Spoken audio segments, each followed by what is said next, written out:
I'm Granny Jeannie. I wrote some books for my grandchildren and I thought I'd like to read one of the books to you now. It's called Dick the Deer, and I drew some pictures so you could look at the pictures while I read you the story.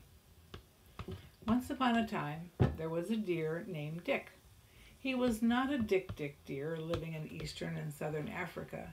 He was a deer from Walnut Creek, California, and his name was Richard Rudolph Deer, but everyone called him Dick. Dick lived a quiet life, munching grass and leaves and sashaying around the hills and forests. The other deer bemoaned the fact that their forest trees were being taken over by homes, but not Dick.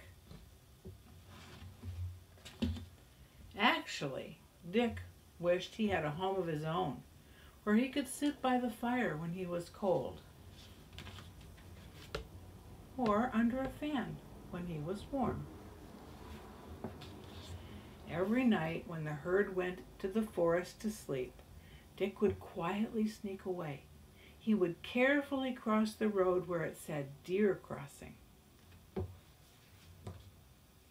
and scamper into the housing project. He would look in the windows and watch the families eating and playing, and he would sigh deeply. Every now and again he'd hear someone say, "Look, dear, oh dear." But even when he looked quickly, he never saw the other deer. One night, Dick was peering into a window when he was noticed by a little girl. "What are you doing here?" asked Kedzie, who had awakened in the middle of the night. "Oh dear," said Dick, hoping the other deer would show up and tell him what to say. But alas, there was no sign of the other deer. "Well," stammered Dick, "I saw your light on, and I thought I'd stop by and say hello." Kedzie thought about this and wasn't sure what to say either. She had never had a visiting deer before. "Would you like to come in?" Kedzie asked. Dick said, "I don't mind if I do." Kedzie entered the code for the lock, and the door opened. Dick stepped gingerly over the threshold into the kitchen. The warm smell of apple pie lingered in the air. The two chatted amicably. "What is that wonderful smell?" Dick asked. Kedzie said, "Apple pie. My Aunt Gracie was here and made one for us." "What's a pie?" asked Dick. He had seen cow pies, but these never smelled good at all. "Well," said Kedzie, "you make a crust with oil and flour and line a pie pan with it. Then you mix fruit and sugar together and add a little cinnamon. I think that's the secret ingredient," she added. "Then you bake the pie in the oven and it always smells wonderful." Dick looked around the inside of the warm, comfortable home. He knew he had to go back to what was left of the forest, but he was sad to go. He imagined having a bedroom in this cozy house where he could keep his 4 puffy slippers under his bed. "Come back another time," said Kedzie, who was unsure of whether deer were nocturnal, and if they were not, then why was Dick here in the middle of the night? Or, for that matter, why was she herself up?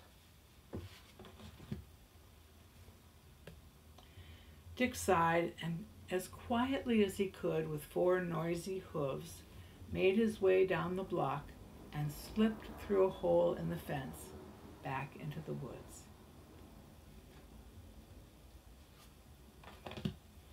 A week passed. Dick was foraging for food in the woods and came upon a purple berry patch with branches laden with purple berries.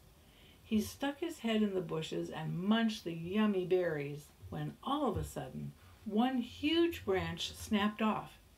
He pulled it out of the bush. "Wow," he declared. Then he remembered the smell of the pie at Kedzie's house. He knew that this was his chance. Waiting until the sun went down, Dick trotted over to Kedzie's house, carefully holding the berry branch in his mouth. He waited patiently until the lights were out. Then, using one of his antlers like a pointer, he pushed in the keypad code to open the door. Kedzie probably thought I wasn't watching, but I was, thought Dick. Quietly, he entered the kitchen. Luckily, the first cupboard he opened had a bowl and a pie plate. The next cupboard had flour and oil. He put them in the bowl and used his antlers, twisting them around and around like a mixer.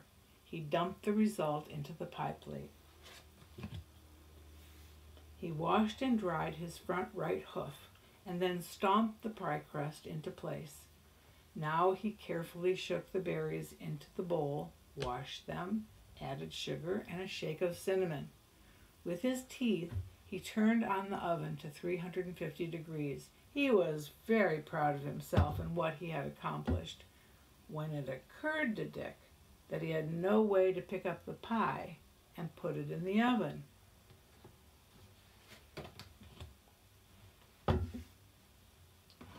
Oh dear, said Dick. At that point, he happened to turn his head, and who should he see standing there in her pajamas but Kedzie.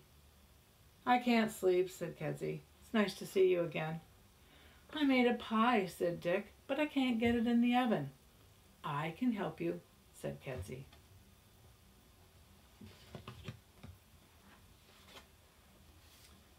At 350 degrees, the pie was ready in an hour and smelled delicious. As the pie cooled, Dick and Kedzie chatted like old friends. Each was curious about the other one's life. You never eat meat? Asked Kedzie. Oh, occasionally I inadvertently munch on a bug that happens to be on a leaf, Dick replied. Kedzie took the cooled pie and wedged it between the fork of Dick's antlers, and Dick trotted off into the night.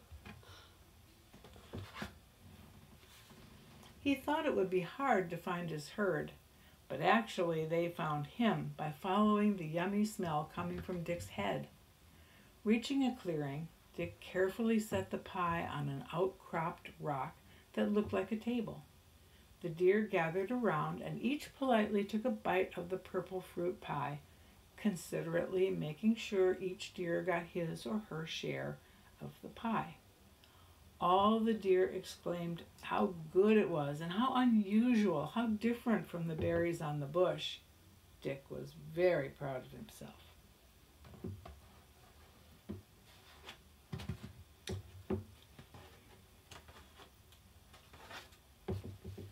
The next day, Dick decided to return the pan. So that night, he trotted over to Kedzie's house. He thought he would just leave it next to the door, so he snuck quietly around the house. But a flickering light of some kind of screen caught his attention, and he paused.